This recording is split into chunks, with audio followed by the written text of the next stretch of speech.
नक्सलियों के दरमियान कल तसादुम हुआ जिसमें 5 जवान शहीद हो गए। शहीदों में डीआरजी और सीआरपीएफ के जवान शामिल हैं। जवानों ने भी 2 नक्सलियों को मार गिराया है। दोनों नक्सलियों की लाशें मौके से बरामद कर ली गई हैं। रियासत के वजीर दाखिला तामिर धवज साहू ने 5 जवानों के शहीद होने की तस्दीक की है। इत्तला के मुताबिक झेरम मास्टरमाइंड की कंपनी से जवानों का सामना तब हुआ जब डीआरजी और सीआरपीएफ के जवान तलाशी मुहिम पर निकले थे। तभी नक्सलियों के साथ उनका तसादुम हुआ जिनमें 5 जवान शहीद हो गए। वज़ीर आज़म नरेंद्र मोदी ने इस वाक़े पर अफसोस का इजहार किया। उन्होंने कहा है कि मेरी ताज़ियत छत्तीसगढ़ में नक्सलियों से लड़ते हुए शहीद हुए जवानों के कुनबों के साथ है। बहादुर शहीदों की कुर्बानियों को कभी फरामोश नहीं किया जा सकता। जख्मियों की जल्द अज जल्द सेहतियाबी के लिए दुआ गो हूँ। और अब बात करते हैं इंतखाबात की। मगरबी बंगाल, आसाम, तमिलनाडु, केरल और पुडुचेरी में 6 अप्रैल को होने वाले पोलिंग के लिए इंतखाबी मुहिम आज का आखिरी दिन है। इन रियासतों में असेंबली इंतखाबात की इंतखाबी मुहिम उरूज पर पहुंच गई है। सभी सियासी जमातों के लीडर राय दहिंदगान को लुभाने के लिए कोई कसर नहीं छोड़ रहे हैं और घर घर जाकर भी राय दहिंदगान से राब्ता कर रहे हैं। मगरबी बंगाल और आसाम में तीसरे मरहले की, तमिलनाडु, केरल और पुडुचेरी में एक मरहले में 6 अप्रैल को पोलिंग होगी। मरकज के जेर इंतजाम इलाके पुडुचेरी में असेंबली इंतखाबात के पेश नज़र इलेक्शन कमीशन ने पोलिंग के लिए मुतअद्दिद मयारी तरीक़ेकार यानी कि SOP जारी किए हैं। इलेक्शन कमीशन की रहनुमा हिदायत की बुनियाद पर पुडुचेरी के जिला अफसर ने दफा 144 नाफिज कर दी है।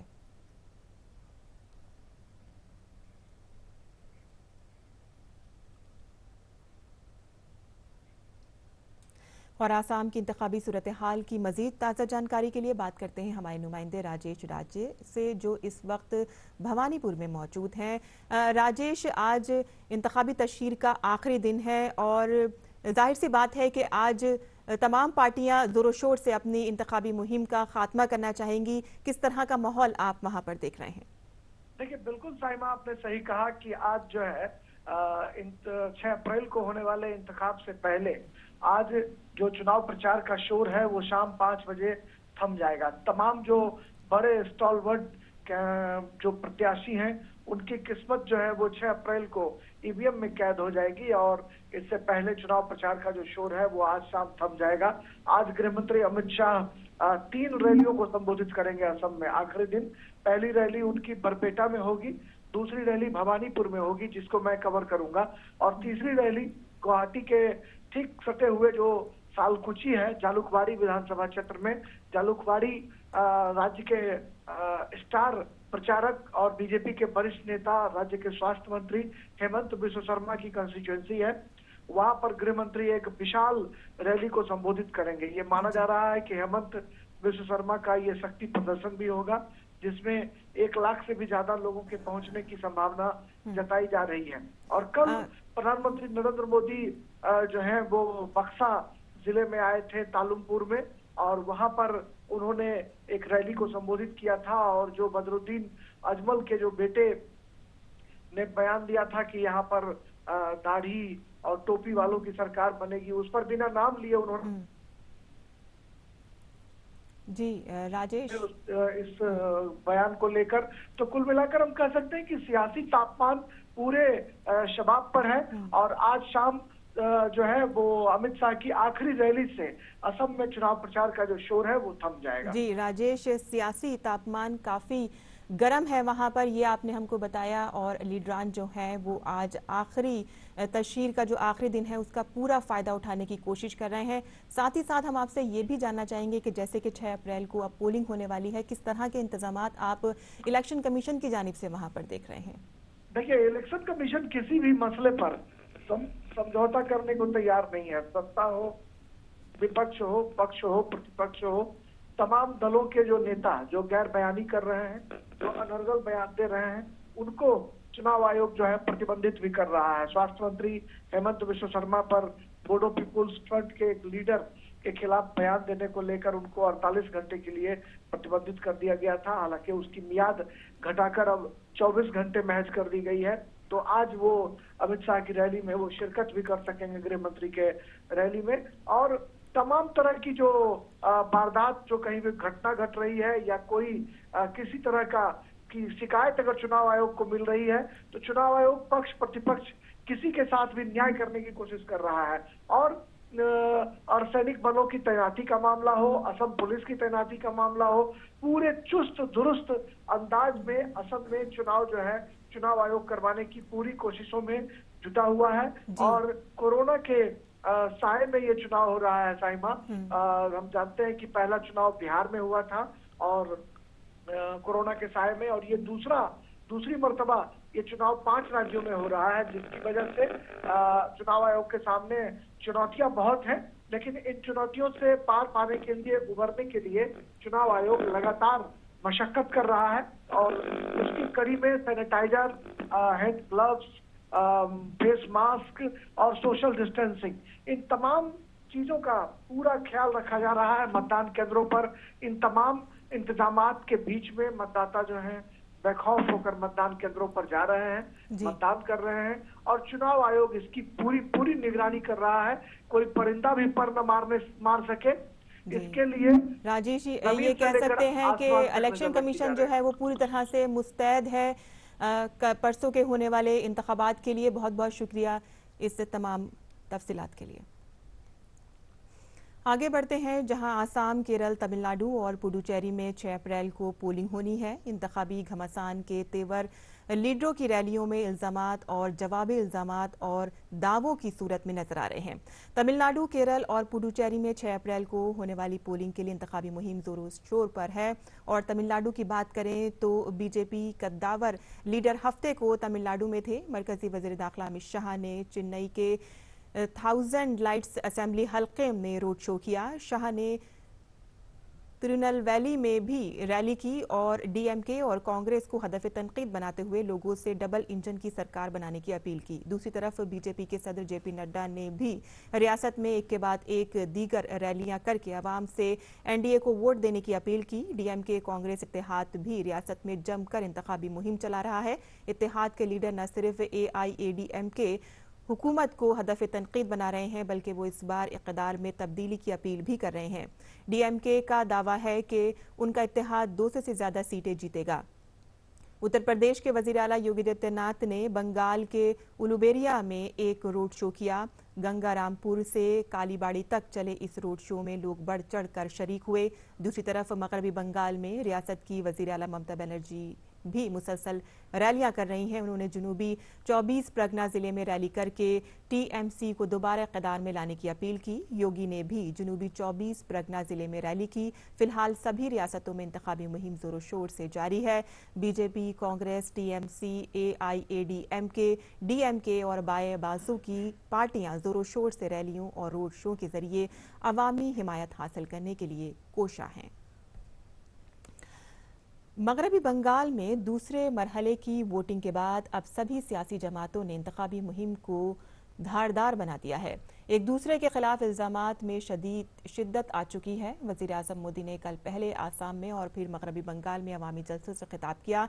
दूसरी तरफ मगरबी बंगाल की वजीर आला और तृणमूल कांग्रेस की सरबराह ममता बनर्जी ने इंतखाबी मुहिम के दौरान अक़लियती कार्ड खेला।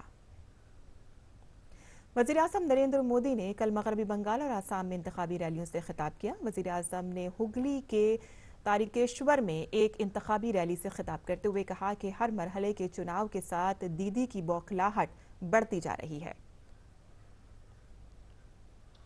मुझे पक्का पता है हर चरण के चुनाव के साथ दीदी की ये बौखलाहट बढ़ती जाएगी। मुझ पर गालियों की बौछार भी बढ़ती जाएगी।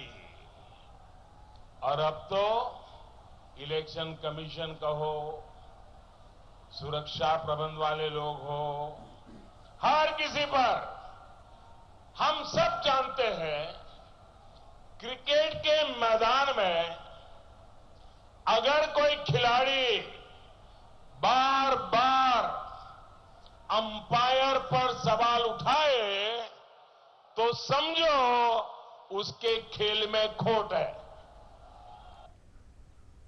वज़ीर आज़म ने कहा कि ममता बनर्जी की बौखलाहट का सबसे बड़ा सबब यह है कि उनका 10 साल का रिपोर्ट कार्ड वजीर आजम ने कहा कि दीदी के राज में रियासत की तमाम सनतें बंद होने के साथ ही नई सनतों के रास्ते भी बंद हो गए। दीदी की बौखलाहट का एक बहुत बड़ा कारण है उनके 10 साल का रिपोर्ट कार्ड। मैं डे वन से कह रहा हूं, दीदी आपने काम क्या किया बताओ ना लोगों को। ये रिपोर्ट कार्ड मांग रहे हैं, बस यही उनकी परेशानी है। पुरानी इंडस्ट्री बंद, नई इंडस्ट्री का रास्ता बंद, नए निवेश, बिजनेस और चाकरी की संभावनाएं बंद। हुगली देश के सबसे पुराने औद्योगिक क्षेत्रों में से एक रहा है, लेकिन आज क्या हालत हो गई है आप भी जानते हैं। वजीर आजम नरेंद्र मोदी ने आसाम के तामुलपुर में इंतखाबी रैली की। वजीर आजम ने कांग्रेस को आड़े हाथों लेते हुए कहा कि आसाम की तौहीन करने वाले लोग यहां के अवाम को बर्दाश्त नहीं हैं। आसाम को दहाइयों तक तशद्दुद में झोंकने और कमजोर करने वाले लोग अब आसाम के अवाम को एक पल भी कबूल नहीं है। असम की पहचान का बार बार अपमान करने वाले लोग असम के लोगों को बर्दाश्त नहीं है। असमों को दशकों तक हिंसा और अस्थिरता देने वाले अब असम के लोगों को एक पल भी स्वीकार नहीं है। ये साफ दिखता है असम के लोग विकास के साथ हैं, असम के लोग स्थिरता के साथ हैं, असम के लोग शांति, भाईचारा, सद्भाव, एकता के साथ है। आसाम में वजीर आजम ने कहा कि सेकुलरिज्म, कम्युनलिज्म के खेल ने मुल्क को बहुत नुकसान पहुंचाया है।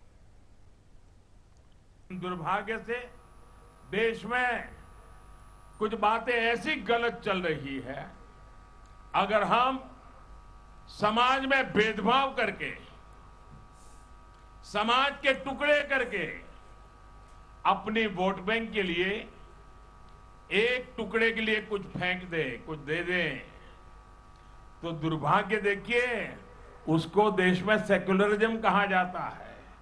लेकिन अगर सबके लिए काम करे, जो भी इसके हकदार है, कोई भेदभाव बिना, कोई टिकड़े किए बिना अगर सबको देते हैं तो फिर कहते हैं ये कम्युनल है।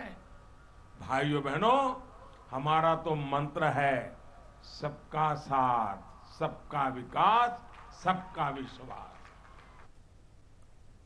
बीजेपी के सीनियर लीडर और मरकजी वजीर दाखिला अमित शाह ने भी तमिलनाडु में चेन्नई की 1000 लाइट्स असेंबली में रोड शो किया। इस असेंबली नशिस्त से खुशबू सुंदर बीजेपी की उम्मीदवार है।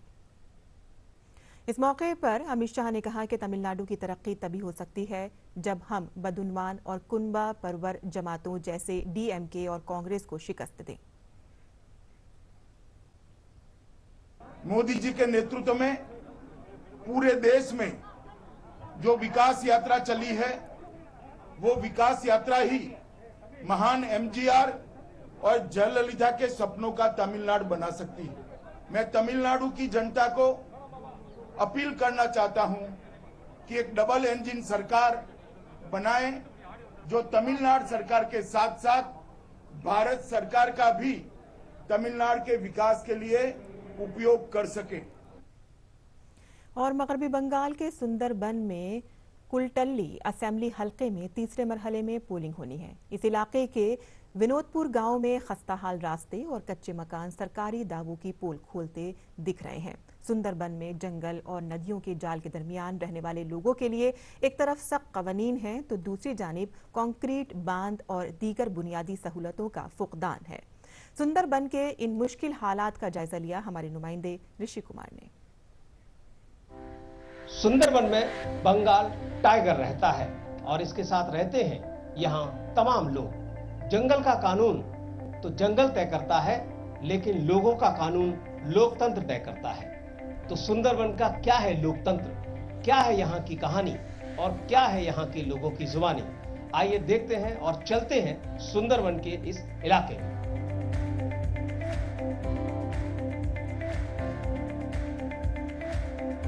इस समय हम मौजूद हैं सुंदरवन के उस इलाके में जो कि कुलतली विधानसभा क्षेत्र में आता है और ये विनोदपुर गांव है। आप यहां देख सकते हैं हर पार्टी का झंडा इस गांव के इस बोर्ड पर मौजूद है, चाहे वो टीएमसी हो, एससीसीआई हो, बीजेपी हो, हर पार्टी का यहां पर झंडा मौजूद है।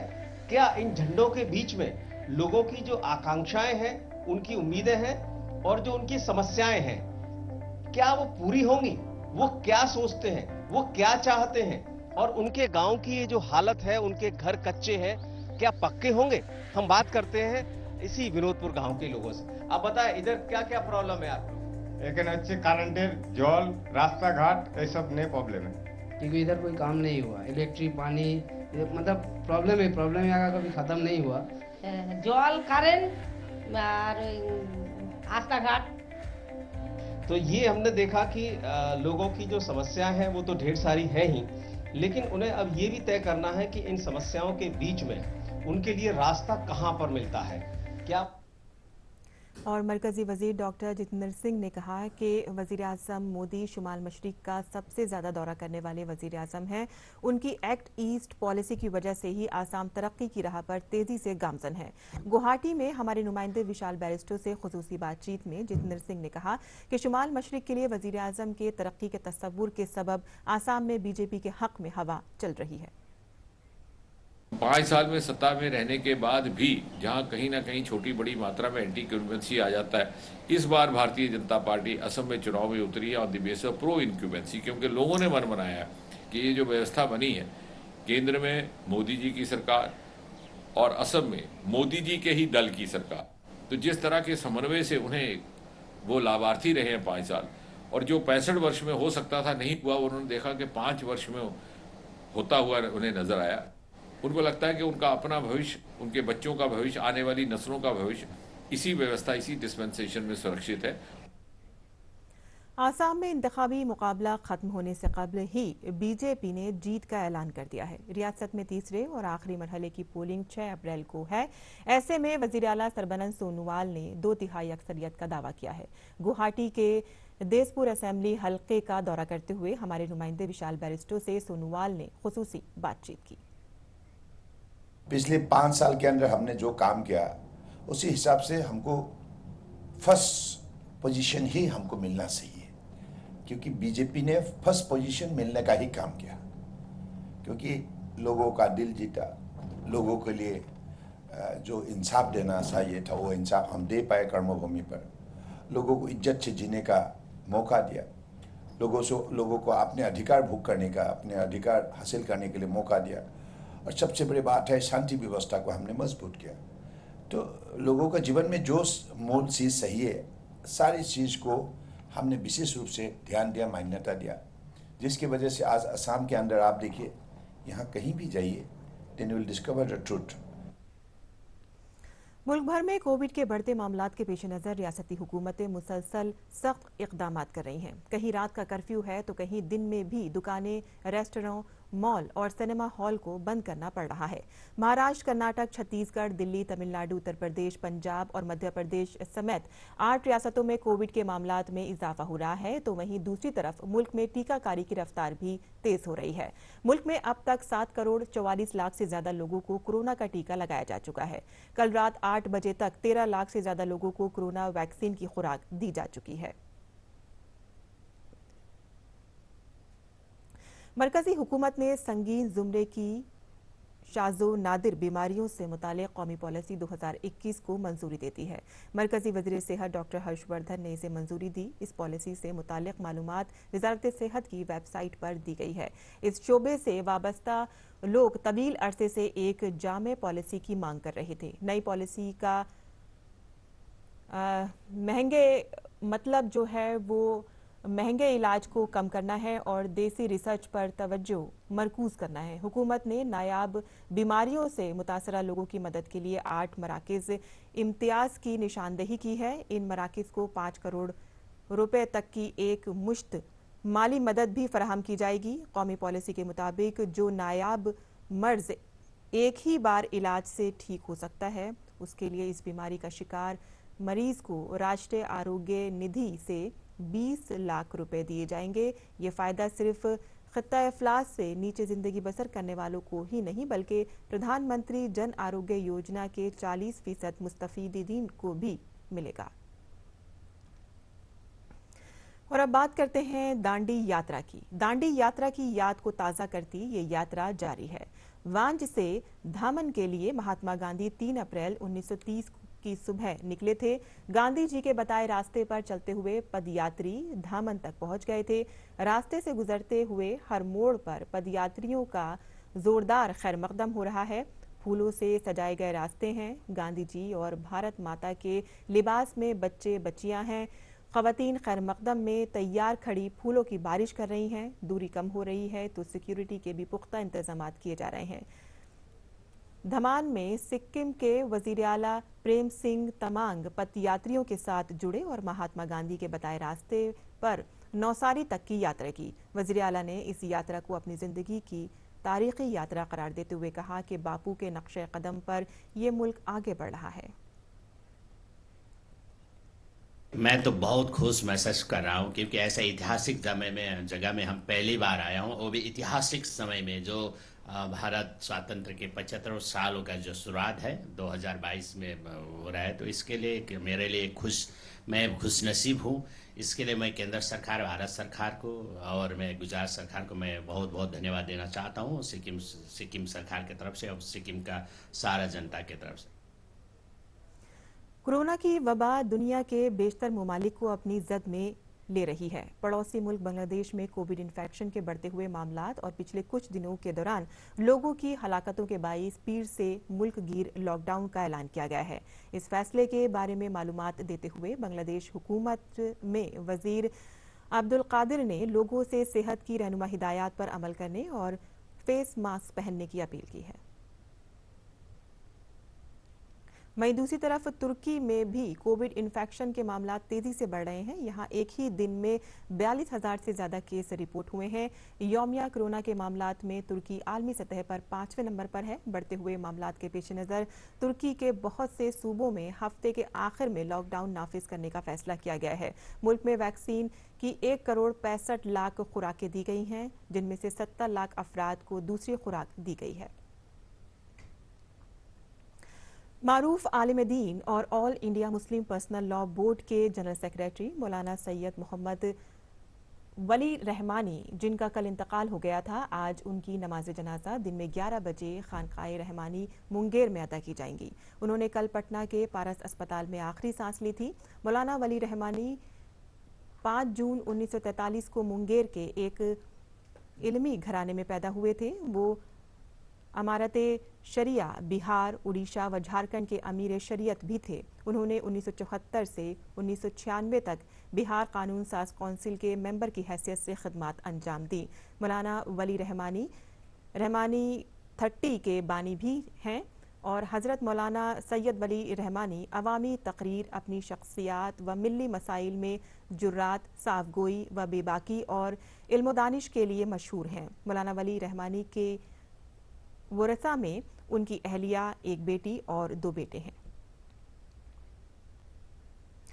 दुनिया के सभी हिस्सों में आज ईस्टर मनाया जा रहा है। ख्याल किया जाता है कि हजरत ईसा मसीह आज के दिन दोबारा जिंदा हुए थे।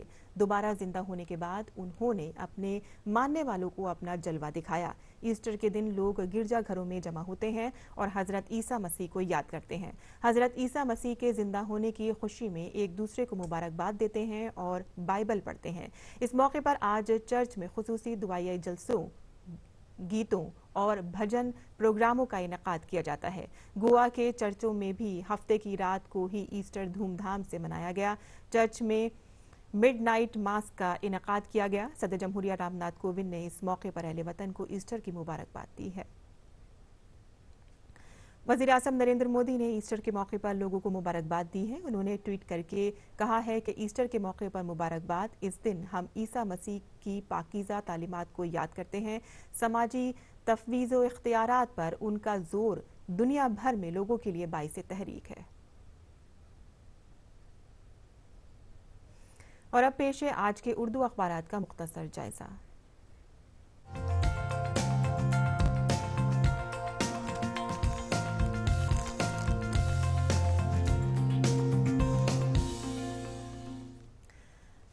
तो आज दिल्ली से शाये उर्दू के तमाम अखबारात ने अमीर शरीयत मौलाना वली रहमानी के इंतकाल की खबर को ही सुर्खी बनाया है। रोजनामा इनकलाब ने लिखा है कि अमीर शरीयत मौलाना वली रहमानी का इंतकाल, मिल्लत इस्लामिया सूगवार, All India Muslim Personal Law Board के जनरल सेक्रेटरी के इंतकाल पर मुल्क व मिल्लत की अहम शख्सियात का इजहार ताज़ियत, वज़ीर आला की अहले खाना से गुफ्तगू और तजहीज़ व तदफीन सरकारी एजाज़ के साथ मुंगेर में आज अदा की जाएंगी। इसके बाद जो सुर्खी इसमें शाया हुई है मगरबी बंगाल असेंबली इंतखाबात से मुतालिक है, जिसमें मोदी और ममता के दरमियान ज़बानी जंग तेज़ हो गई है। टीएमसी के जवाब में वज़ीर आज़म ने ममता को बनारस आने की दावत दी और कहा कि उनका गेम ख़त्म हो चुका है, इसलिए वो एम्पायर ही पर उंगली उठा रही हैं। इसके बाद जो खबर इसमें शाया हुई है वो बैनुल अक़वामी सफ़े से नहीं, यहाँ महाराष्ट्र से मुतालिक है और कोरोना से मुतालिक है, जहाँ कोरोना की वापसी से मुल्क में फिर एक बार खौफ का माहौल पैदा हुआ गया है और एक ही दिन में तकरीबन 90,000 नए मामले सामने आए हैं। वहीं महाराष्ट्र की अगर बात करें, जहाँ पर सबसे ज़्यादा मामले दर्ज किए जा रहे हैं, वहाँ ऑक्सीजन की कमी का अंदेशा है और महाराष्ट्र में सारी सप्लाई अस्पतालों को ही मुंतकिल करने पर गौर किया जा रहा है। इसके बाद इसी के आलमी सफ़े पर एक खबर शाये हुई है। माली में अक़वाम मुत्तहिदा की अमन फ़ौज पर फायरिंग की गई है, जिसमें 4 फ़ौजी एहलकार शहीद हो गए हैं और इसी के जवाबी कार्रवाई में 50 से ज़ायद हमलावर भी मारे गए हैं। नाज़रीन, ये थी आज इनकलाब की सुर्खियाँ जो हमने आपके लिए चुनी थी और इसके बाद अब नज़र डाल लेते हैं रोज़नामा राष्ट्रीय सहारा की सुर्खियों पर भी, जिसके सफ़े अव्वल की सुर्खी है सिक्योरिटी फोर्सेस और नक्सलियों के बीच तसादुम हुआ है, 5 जवान शहीद हो गए हैं। और वहीं बिहार में सभी तालीमी इदारे 11 अप्रैल तक बंद रहेंगे, ये सुर्खी इसमें शाये हुई है कोरोना से मुतालिक। वहीं आलमी सफ़े पर भी एक सुर्खी शाये हुई है। आपको बता दें कि जहां बांग्लादेश में 7 रोज़ा लॉकडाउन 5 अप्रैल से नाफिज कर दिया जाएगा। तो ये थी आज अखबारात की सुर्खियां।